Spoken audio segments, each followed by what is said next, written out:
those lines. Tell us how they match up as we take a look at the tail of the tape.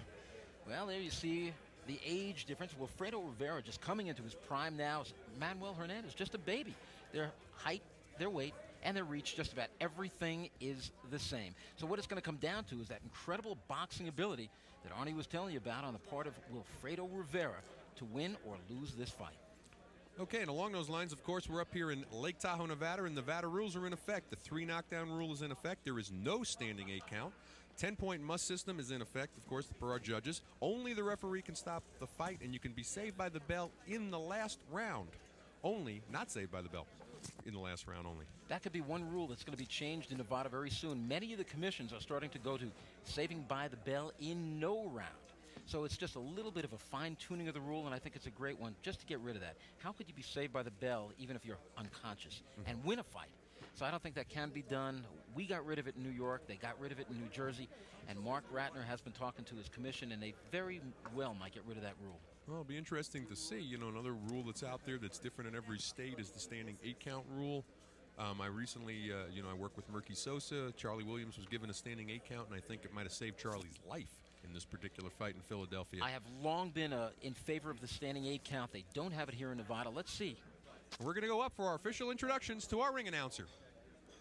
Ladies and gentlemen, señores y señoritas, bienvenidos a Caesar's Tahoe. Welcome to Caesar's Mountain Empire, as Cedric Kirshner Promotions in association with Caesar's Tahoe presents an exciting day of World Championship boxing. Sanctioned by the Nevada State Athletic Commission. Executive Director Mark Ratner, Chairman Dr. James Dave. Commissioners Nat Caroselli, Luther Mack, Crispin Rivera, and Dr. Elias Ghanem. Our first bout this afternoon, a 10-round battle in the welterweight division. Judges at ringside, Chuck Giampa, C.J. Ross, and Glenn Trowbridge, and referee Victor Dracula. Well, that's Draculich.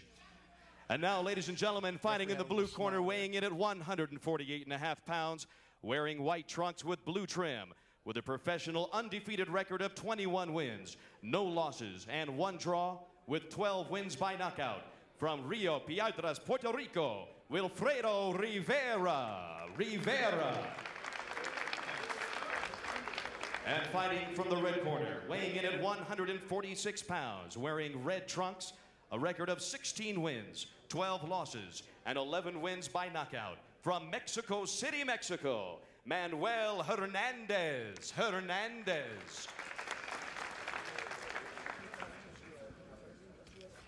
And Randy, I would say that Vic's last name is not Dracula. You want to clarify that first? That is one of the most common mistakes in boxing. So many times he's introduced as not Victor Draculich, but Victor Dracula.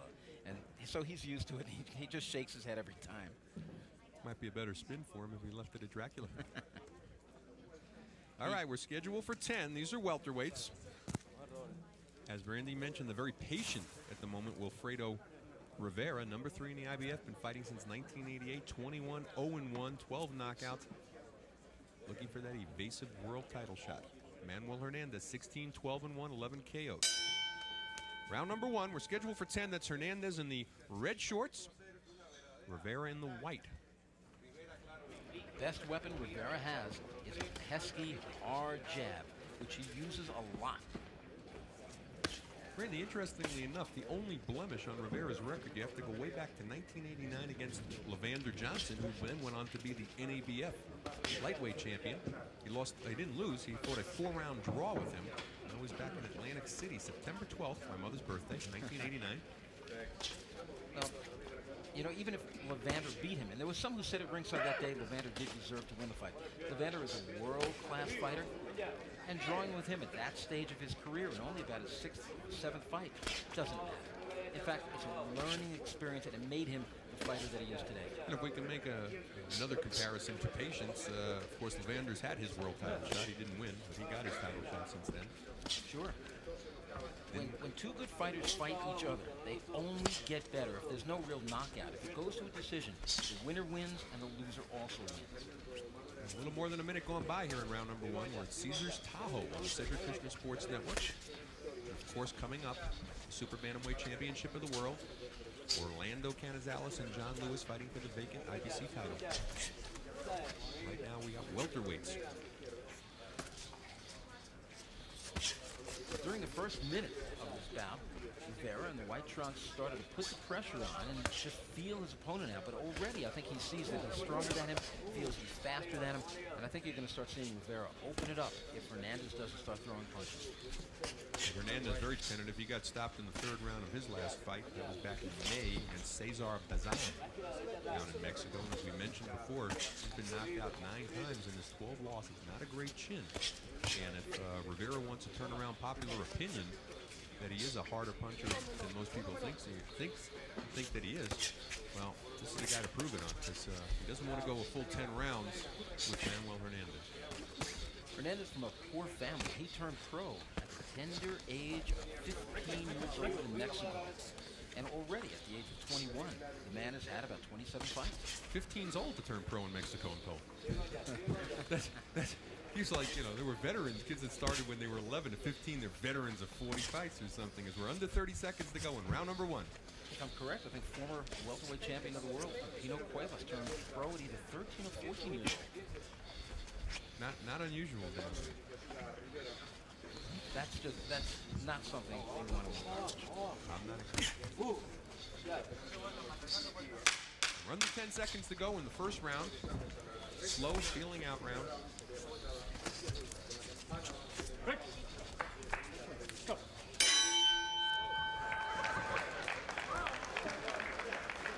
Randy, not a bad first round for Rivera, but you know, you'd almost want to see him go in.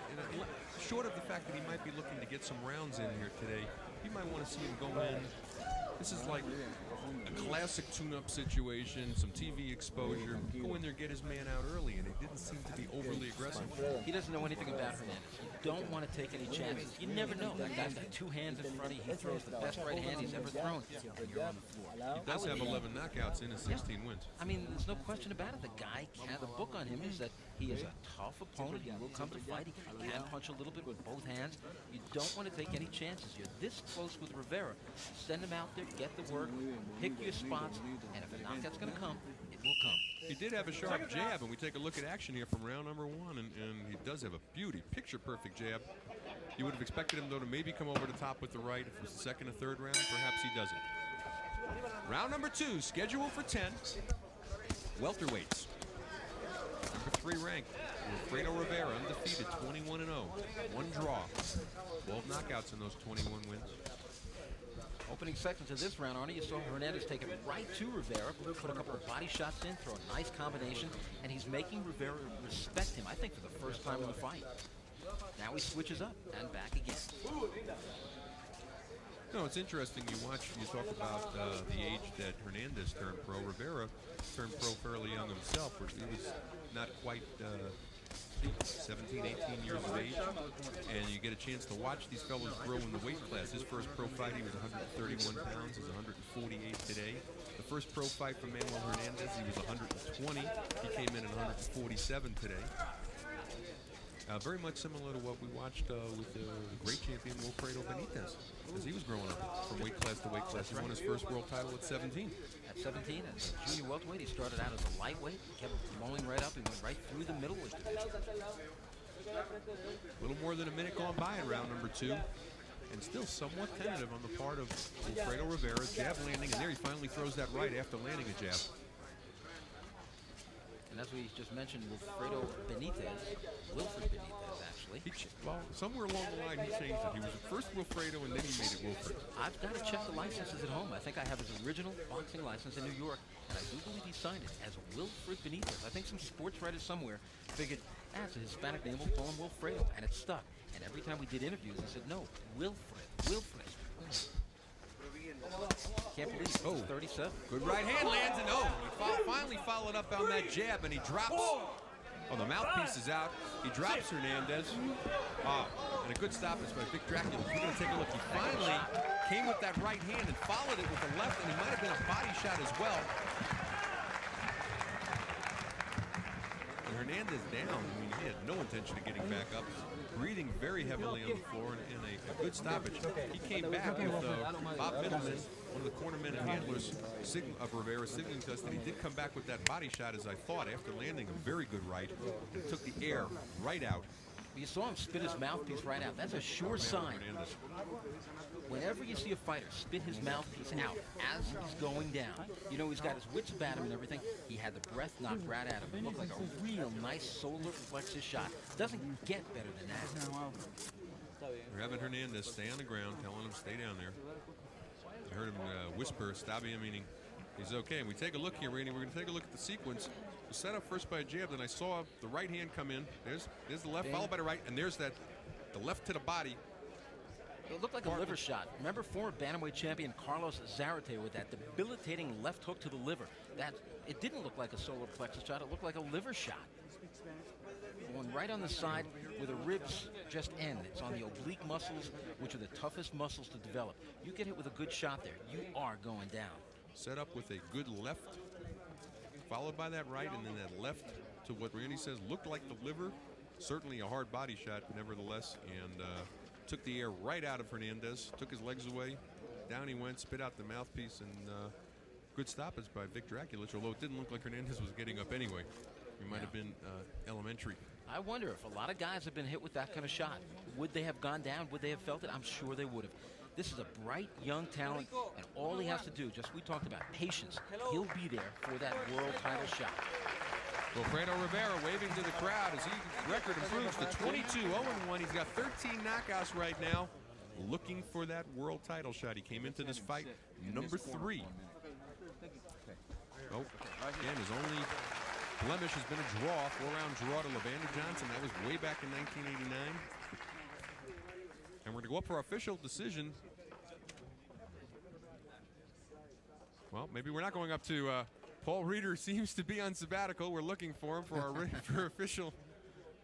our official announcement. And he's gathering some official information from the commissioner, possibly the time. Meantime, Manuel Hernandez slips to 16-13-1. That's 2 KOs in a row for him. His last one, of course, was coming to Cesar Bezan back in May. And as we had mentioned, very important sort of knockout today, Randy, for Wilfredo Rivera, not only trying to make himself exciting and get that world title shot. And here's Paul Reeder with our official decision. Ladies and gentlemen, both fighters, give them a big round of applause, please.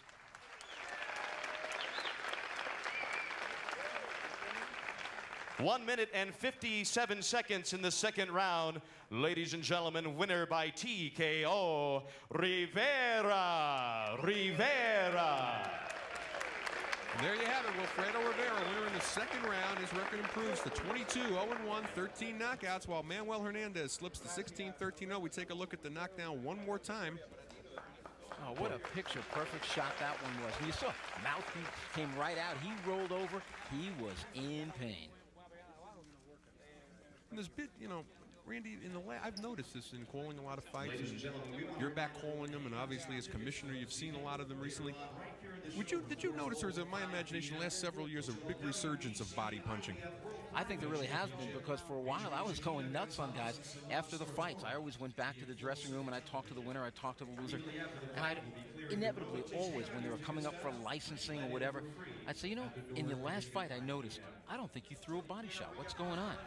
And the fighters would always say to me, and I bet you this happened hundreds of times, the young fighters would say, my coach, my trainer is really working on that with me. It's something I headhunt too much. It is a mistake I make, and I'm not going to be a complete fighter until I throw those body shots. And in Rivera, you saw that. I saw that with a lot of fighters today, not just with Rivera, but the body punch seems to be coming back, and no news to anybody, the uppercut is back, and it's back big time, where that punch was in mothballs for a long time, and bang, there all of a sudden you have the body. A guy by the name of Mike Tyson brought that one back, because when he threw it, there were reactions. He threw that double right uppercut, body and head, and it was over when it landed. And all of a sudden, everybody, I see the guys in the gym all over New York working on double right uppercuts. You shouldn't copy Mike. You should just learn how to throw the uppercut. There's also, you know, there's a bit of apprehension from a lot of